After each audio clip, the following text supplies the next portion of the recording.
Welcome. I've been playing with my gel plate today and I wanted to share with you what I've learned. So, the thing that I've been working on today is image transfers. I've been trying for quite some time now, but I finally took the time today to really attempt to figure it out. And image transfer is when you take a gel plate like this, coat it in paint, take a high contrast image, lay it down there for a few seconds, remove that paper, and then the paper basically takes the ink off of the gel plate except for where the image is if it's done right. And I gotta tell you, it is really, really tricky. So that's basically what the technique is, and let me show you some of the things that I've been doing and the books that they've been coming from.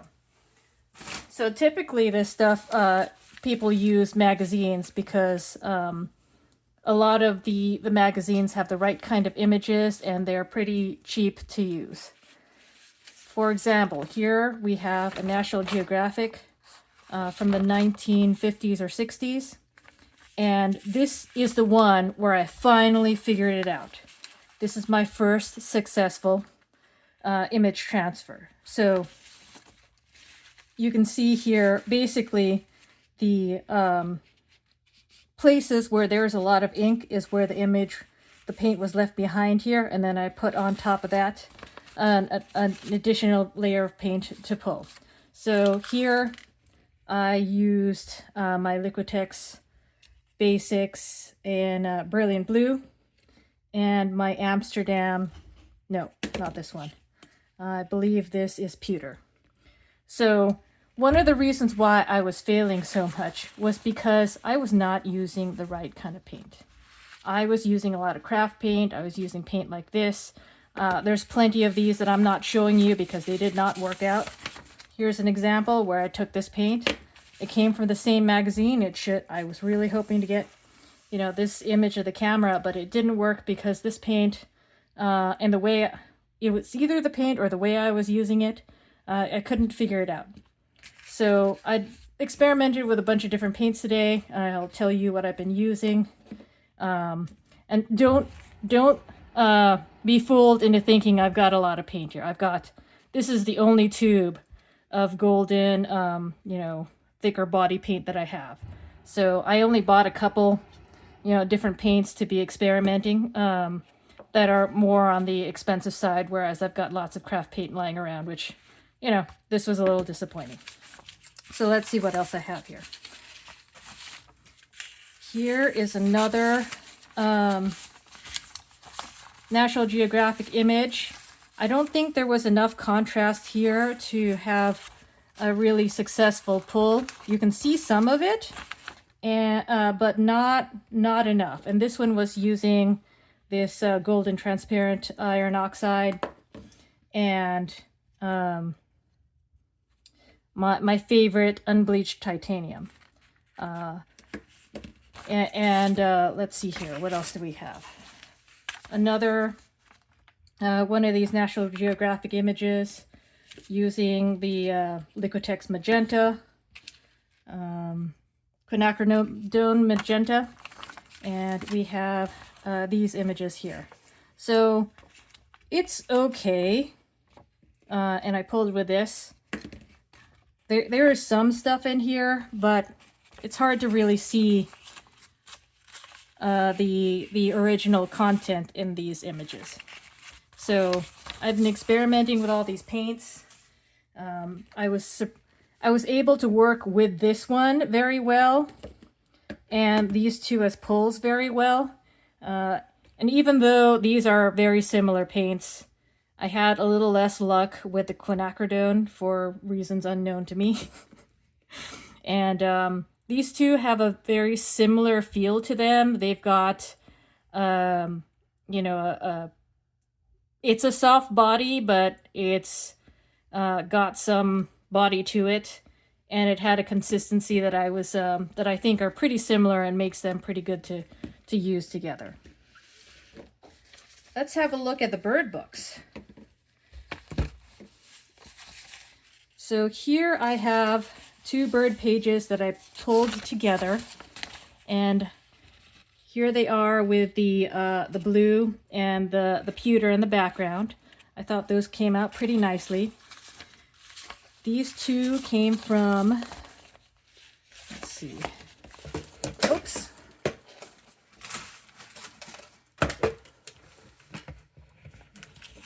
This one here was where this one came from. So this was a 1980s reprinting of this Golden Families of Birds. And this image had a pretty nice contrast that I was able to use to make this print. You can see the text here.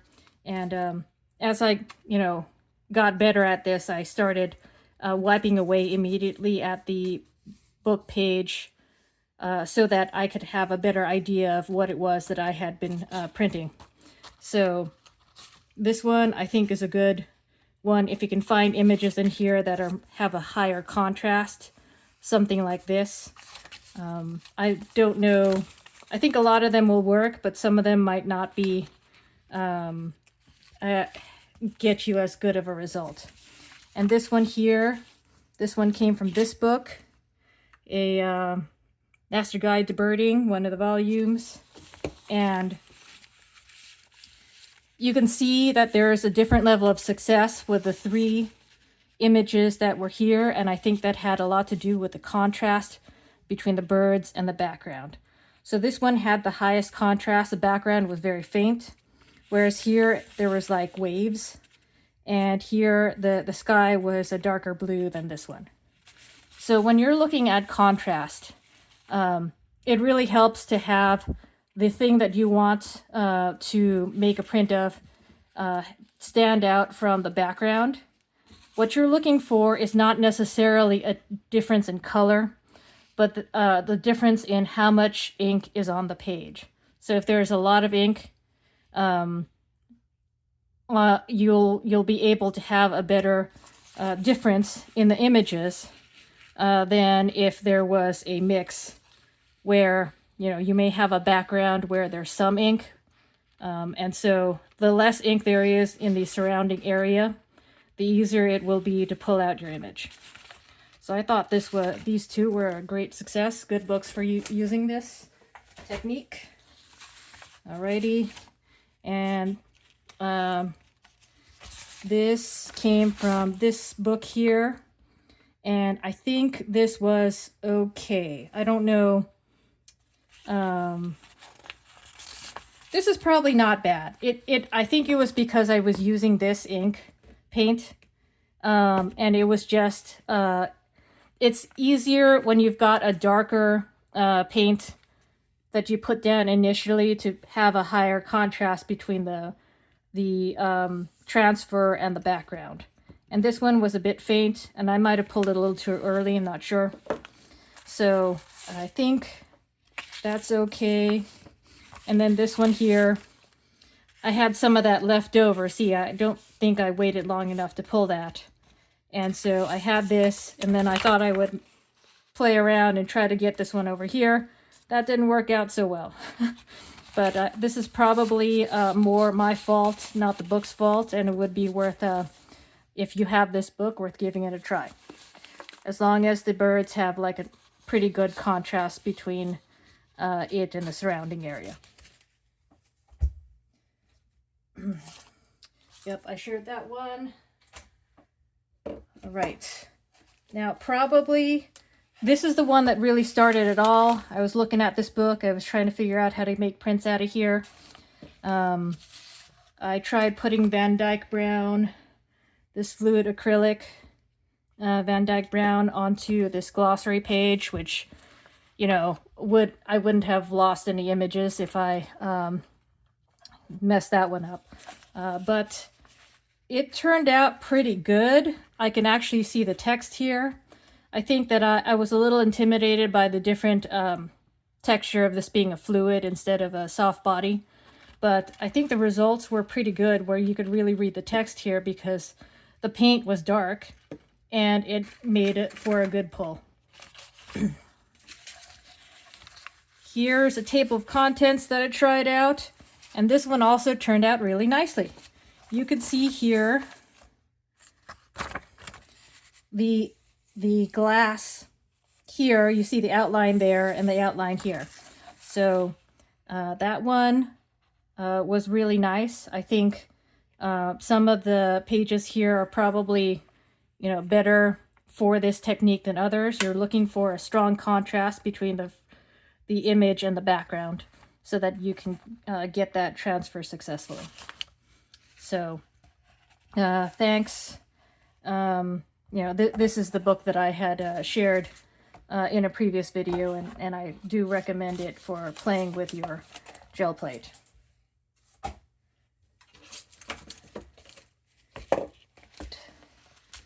Then I found another book that I thought worked out even better.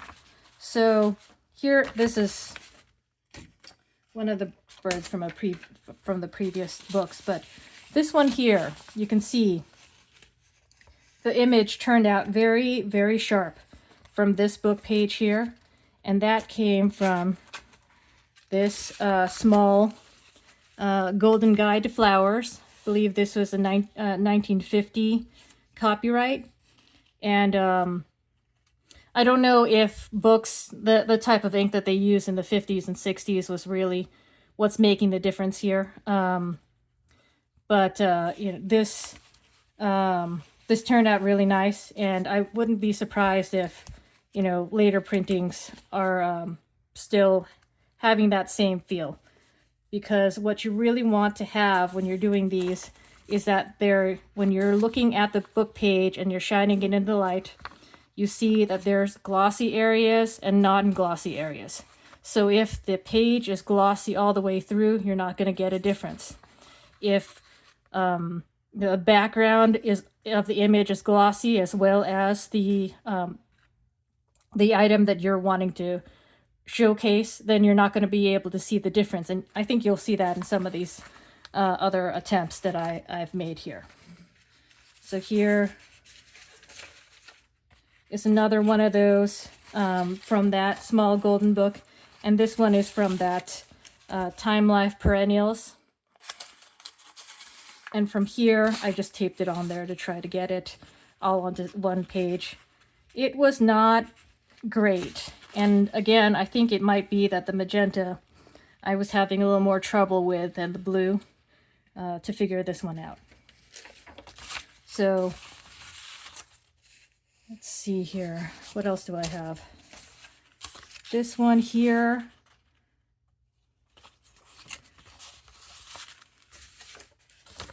I have this image still from that small little golden guide that turned out really nice. And this one was from a different golden guide. Here's a Guide to Trees, where this came from. And it turned out much nicer than I expected, because the green parts didn't seem that dark to me. But that goes to show that what you're looking at is how much ink is on the page, not how bright or dark the ink color is. So that turned out really nicely. And this was printed in it's got a copyright in the 1980s. So it could be that, all these golden books are just really going to be the ones that really shine here. So there's that one. Here's another golden page from this one. And again, I tried to use the magenta, kept on trying to use the magenta, and it was not giving me the same results as the blue. Either, for whatever reason. But you see some of it, it's just not as distinct. And then you could probably see here that there are places where there are flowers that are slightly, very, very faintly colored. So if you got a light pink there's not a lot of ink on there. And so it is harder for there to be paint remaining when you pull it up. Here is another, this is more a failure of the kind of paint I was using. So I tried to first put down the pewter, and it's actually not opaque. And you can see that, well, you can't see that. That's kind of the point, because there's a little bit of a shininess, there's a little hint of all these flowers in here, but you can't actually see it because I made the wrong combination of paints in the foreground and the background. Oops. That's really too bad because, you know, these would have been nice to have gotten, but it was a good learning experience. All right, here's another from the Time Life books. When I looked at it, I could see that some of the flowers had a lighter area, and then you've got this background that's got a lot of ink on it. But I don't think there was enough contrast for that because it did not work out for me. I put down the blue first, and just too much of that blue remained. Or it could have been that I put down too much blue. It's really hard to tell. I think the main point of the story today is, you know, this is really finicky. I've learned things based on what my environment is today in my room, what paints I have and what books I have, but there's no guarantee that I'm going to have the same results next month. Here is from the Miniatures and Bonsai book. I think I finally got what I was looking for. I was really trying to get this quinacridone magenta to work, and here we have it. We've got the magenta, we've got it pulled with a pewter, and I think this turned out really nice. This is really kind of the epitome of the kind of gel printing that you see from, you know, experts like Froyle and others. And I feel like I really succeeded on this particular print. Not so on the next one I tried. So this is the back here. I thought it was going to work out okay, but well, there's a combination of things here. First, I used this, and I thought it was going to be opaque because it says it's opaque, but it was not opaque enough. And, you know, additionally, I guess I didn't have enough on there. So it was like double difficult. There's a little faint bit of tree here. You might be able to see a bit of the base, but this one was not a success, and it could have been the combination of the paints or some, you know, various other aspects that made this one not work out. So I think I've got one more to show. I use this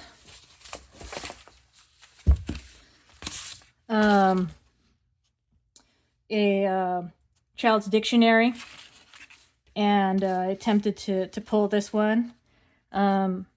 You know, again, the different color, it doesn't matter what colors you have. It's going to, since you're only printing in monochrome, it only matters how much ink there is on this page in the various places. So this one was not the best. I was still trying to do that same thing where I started with the unbleached titanium that was really not opaque enough. But you see a lot more of that on here. And I can faintly see some of the words in there. So there was some, I would say this was not great, but has potential. If I pulled out different pages and chose the page carefully, I might be able to get some results here, especially if I'm going for text. So hope this information is useful. Don't get frustrated if it doesn't work. Well, it's more like kind of expect things to be very difficult in making these image transfers. And you let me know if you see any books here that you'd like a walkthrough of. I would be happy to flip through at least the remaining bits of the books that I have if you're interested. Thank you.